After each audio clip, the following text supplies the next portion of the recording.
Hi dear students, today we will continue with manual muscle testing. First have some introduction of manual muscle testing. Manual muscle testing was developed in response to the need to assess muscle strength losses during the polio outbreak in early part of the 20th century during World War I in New England.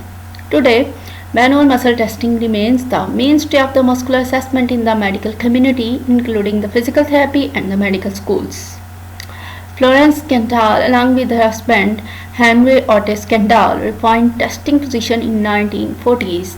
The manual muscle testing taught today incorporates the anti-gravity testing methods of the Wright and Lovett with the reinforcement of the Kendall. Kendall stresses that the skill of the examiners is paramount in accurately grading muscle strength. What is MMT? MMT basically stands for manual muscle testing.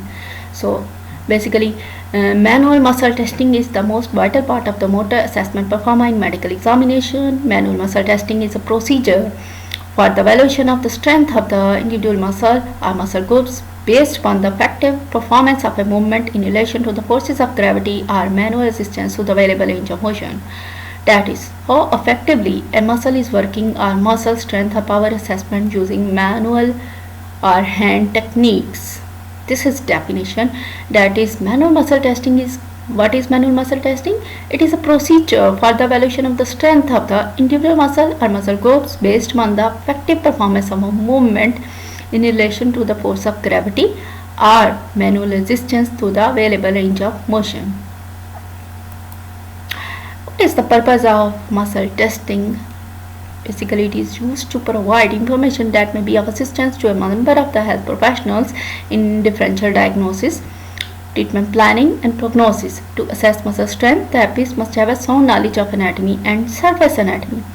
Therapists must be a keen observer and be experienced in muscle testing to detect minimal muscle concentration, movement and muscle wasting and substitution of trick movements. A consistent method of manual testing muscle strength is essential to assess accurately a patient status, progress and effectiveness of the treatment program. Why MMT is performed? To get answers such as, is a particular muscle is normal? Is it weak? How much weak? Is it strong enough? How much strong? Is it weak on both sides? Bilateral, symmetrical? Is it weak only on one side? You can say unilateral. Is proximal muscles are weaker than the distal one? Is the distal muscles are weaker than the proximal one? Or is there any particular pattern of the muscle weakness? Medical Research Council Scale (MRC). Besides this, there are other scales that are developed for grading muscle testing, but we use in our book this scale. So we study only this.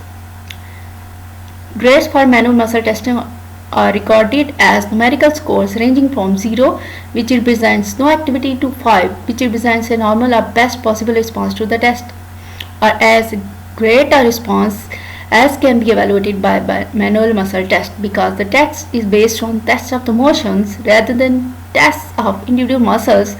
Basically, the grade then represents the performance of the all muscles in that motion. The 5 to 0 system of the grading is the most commonly used convention. This is numerical score and this is the qualitative score. Look at this. 5. If numerical score is 5, then qualitative score normal. If 4, then we label it as good. If 3, then we label it as fair. If 2, then we label it as poor, and if 1, then we label it as trace activity, and if 0, then it means no activity. Basically, these grades are based on several factors of testing and response. 5 grade means that maximum resistance and full range of motion. 4 means moderate resistance and full range of motion. 3 means no resistance but full range of motion against gravity. 2 means that joint completes partial range of motion against gravity, or full range of motion with gravity counterbalance or gravity eliminated position. And one means contractile activity, means that muscle patient try to contract his muscle but unable to contract, and we only feel contractile activity in that muscle, and zero mean no response. Plus minus grades. These grades are basically further divided into plus minus grades. Basically you have to memorize these grades only for concept. Basically you remember this table of numerical score, that is 5 to 0. Now look at this plus minus grades. Basically if 3 plus, then it means that full range of motion against gravity, slight resistance because it nears to 4, and if 3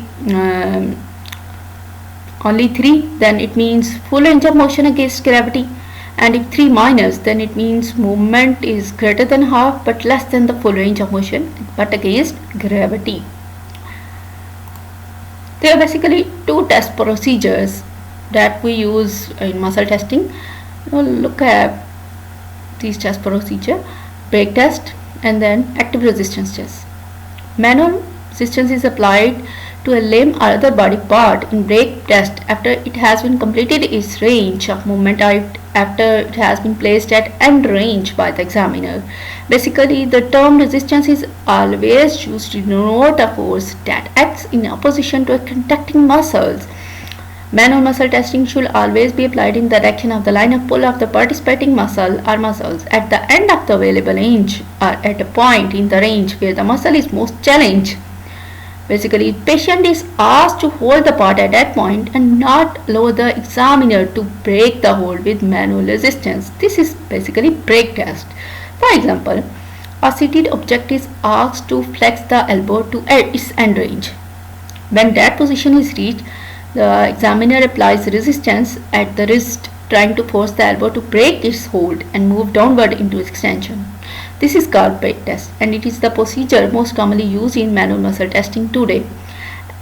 As a recommended alternative procedure, the examiner may choose to place a muscle group to be tested in the end or test position rather than that have the patient actively move it to. In this procedure, the examiner ensures correct positioning and stabilization for that test. Now, active resistance test. Basically, an alternative to the brake test is the application of manual resistance against an actively contracting muscle or muscle groups. This may be called active resistance test. During the motion, the examiner gradually increases the amount of the manual resistance until it reaches a maximum level the subject can tolerate and motion ceases. This kind of manual muscle testing requires considerable skill and experience to perform and is so often equivocal that its use is basically not recommended. Basically, active resistance test means that application of resistance against an actively contracting muscle, and brake test means you have to break the hold. Criteria for assessing a muscle test grade. The grade given on muscle test comprises of subjective factors and objective factors. Subjective factors basically includes the therapist's impression of the amount of resistance to give before the actual test and amount of resistance that the patient actually tolerates during the test. This is the basically you can say subjective factor that gives the impression of the resistance. And objective factors includes basically ability of the patient to complete full range of motion or to hold the position once placed there, ability to move the part against gravity, or an inability to move a part at all. These objective factors. Principles of MMD. Now we discuss principles of MMD. Position, stabilization, demonstration, application of grades, application of resistance, checking normal strength, then objectivity and documentation. Now discuss one by one. Position. Patient position. Patient is positioned against gravity or gravity eliminated position. Depends upon testing on muscle or muscle groups. Don't change patient position repeatedly. The patient should be as free as possible from the discomfort or pain for the duration of the e-test. Basically, it may be necessary to allow some patient to move or to be positioned differently between tests. Patient position should be carefully organized so that the position changes in a test sequence are minimized. The patient position must permit adequate stabilization of the part being tested by virtue of the body weight or with the help provided by the examiner. Look at this. This is against gravity position when the patient lifts his leg from the couch or table, and this is gravity eliminated position. Just imagine that patient is lying on a bed or couch, examination couch, and then slides the leg or spread the leg, and this is, you can say, basically both legs are supported, and this is gravity eliminated position. Stabilization. Patient could stabilize ourselves during performing anti-gravity position. The hand placement of therapist is most important, and proximal hand at origin of the muscle or proximal joint giving stabilization, and distal hand distally offering resistance or resistance depend upon the performance. Look at this. Proximal hand and the distal hand basically offering resistance. Demonstration. Demonstrate the desired movement. Therapist demonstrate the application of the movement and performance to the patient. Application of the grades. Remember students that always start manual muscle testing with grade 3. If you start to examine the muscle power, first you should test the grade 3. This gives you a rough idea about how the patient can tolerate and how amount of resistance basically patient can tolerate, and isolation of the muscle could be tested. Application of resistance. Resistance is applied slowly and gradually, increasing or decreasing manual resistance, increasing length of the weight arm, applying resistance opposite to the line of growth. You memorize that we always apply resistance in grade 4 and 5. Apply force distally. It varies between the persons. Use long levers to apply resistance whenever it possible. Checking normal strength. Therapist to check the strength of the muscle normal side first. Objectivity. Therapist's ability to palpate and observe the tendon or muscle in response to very weak muscles. Documentation. Examiners complete testing documentation or record first. This will help for next step of the treatment application and help for checking improvement of the treatment. Available range of motion. When any condition limits joint range of motion, the patient can perform only within the range available. In this circumstance, the available range is the full range of motion for that patient at that time, even though it is not normal. This is the range used to assign a muscle testing grade. For example, the normal knee extension range is 135 to 0 degree. A patient with a 20 degree knee flexion contracture is tested for knee extension strength. This patient's maximum range into extension is minus 20 degree. If this range in sitting can be completed with maximum resistance, then grade assigned would be a 5. That means normal. If the patient cannot complete the range, the grade must be less than 3. The patient then should be repositioned in the sideline position to ascertain the correct grade. Screening test. In the interest of the time and cost-effective care, it is rarely necessary to perform a test for the entire body. To exemption among several are patients with Lundgren-Golin-Berry syndrome and those with incomplete spinal cord injuries. To screen for areas that needs definite testing, the examiner can use a number of maneuvers to rule out the parts that don't need testing. Observation of the patient before examination will provide valuable clues to the muscular weakness and performance deficits. For example, examiner can do the following. Watch the patient as he or she enters the treatment areas to detect gross abnormalities of the gait. Watch the patient sit and rise from a chair without admission or street permits and move street clothing. Ask the seemingly normal patient to walk on the toes and then on the heels. Ask the patient to grip the examiner's hand and then perform gross checks of bilateral muscle groups. Preparing for muscle testing. Examiner and the patient must work in harmony if the test session is to be successful. This means that some basic principles and viable procedures should be second nature to the examiner. The patient should be as free as possible from discomfort or pain for the duration of each test. It may be necessary to allow some patients to move or be positioned differently between tests. The environment for testing should be quiet and non-distracting distracting. The temperature should be comfortable for the partially disrobed subjects. The plinth or mat table for testing must be firm to help stabilize the part being tested. The ideal is a hard surface, minimally padded or not padded at all. The hard surface will not allow the trunk or limbs to sink in. Friction of the surface material should be kept to a minimum. When the patient is reasonably mobile, plinth is fine, but its width should not be so narrow that the patient is terrified of falling or sliding off. When the patient is severely paralytic, a mat table is the more practical choice. The height of the table should be adjustable to allow the examiner to use proper leverage and body mechanics. Look at these steps. And the fourth, patient position should be carefully organized so that the position changes in a test sequence are minimized. The patient position must permit adequate stabilization of the part being tested by virtue of the body weight or with help provided by the examiner. All materials needed for the test must be at hand. This is particularly important when the patient is anxious for any reason as too weak to be safely left unattended. Materials needed include the following: muscle testing documentation forms, pen, pencil, computer terminal, pillows, towels, pads and wedges for positioning, sheets or other wrapping linen, goniometer, interpreter, and assistance for turning, moving or stabilizing the patient, emergency call system if no assistance is available. Then after material, examination couch. Examiner and the value of the muscle test.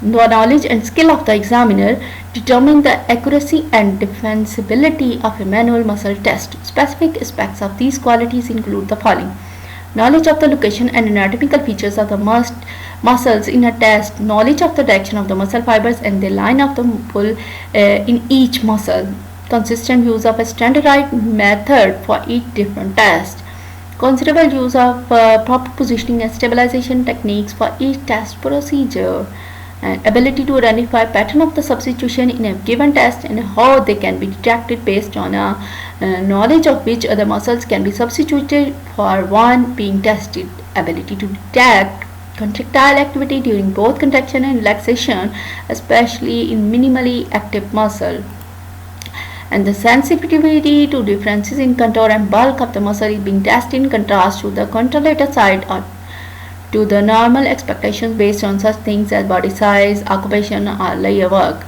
awareness of any deviation from normal values for range of motion and the presence of any joint laxity or deformity.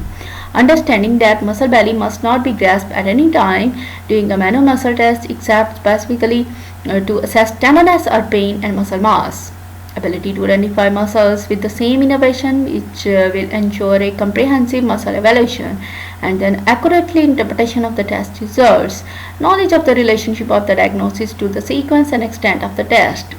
Ability to modify test procedure when necessary while not compromising the test results and understanding the influence of the modification on the result. Knowledge of the effect of the fatigue on the test results, especially muscle tested late in a long testing session, and sensitivity to fatigue in certain diagnostic conditions such as myasthenia gravis or Eaton-Leber syndrome. Understanding of the effect of the sensory loss on the movement. Use of the MMT in various clinical settings. Acute care facilities, acute rehabilitation facilities, long-term care facilities, home health settings, outpatient clinics and wellness clinic.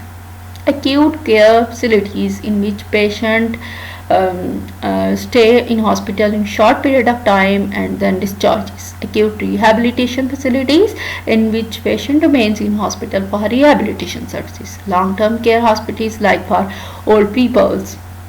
Home health setting, home like therapists do home visits.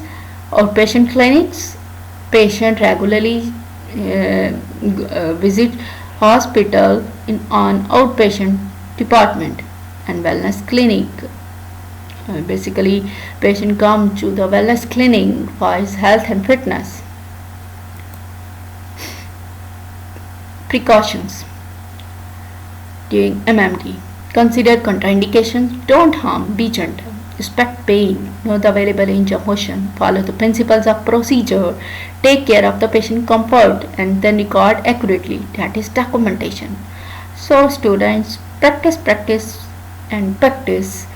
As you know, 1,000 times of manual practice make you a skillful physiotherapist. Indication of MMT: lower motor neuron disease, for example, some other neurological diseases such as multiple sclerosis, muscular dystrophy, amyotrophic lateral sclerosis, myasthenia gravis, and Guillain-Barré syndrome. Some muscular disorders. Contraindication: cerebral palsy, CVA, a brain injury that fallage and dislocated on a heel, fracture, myositis, ossificans, Parkinsonism disease, pain, and then inflammation, severe cardiac and respiratory disease, subluxation joint, hemophilia, and osteoporosis. These are all contraindications of MMT. So be careful. Instrumented muscle testing means you need an instrument to assess muscle. Advantage: increase the level of accuracy and reliability of the strength testing. Instruments and devices: cable tensiometer, strain gauge, and a dynamometer, modified sphygmomanometer, grip strength dynamometer, pinch grip. Look at these devices. This is handheld dynamometer. This device basically operates on the principle of the compression. Application of the external force to the dynamometer compresses a steel spring and moves the pointer. Look at this. Cable tensiometer. Cable tensiometer basically. This is pinch gauge. Pinch is a strength measurement using pinch dynamometer. Instrumented muscle testing has some limitation that it measures isometric strength only and not useful for testing trunk strength. What is validity and reliability? Validity means that a test measures what it's supposed to measure, and the reliability is the repeatability and extent to each comparable results are achieved every time a test repeated. If a muscle test is repeated by one or more therapists to obtain the same grade every time, then test is reliable.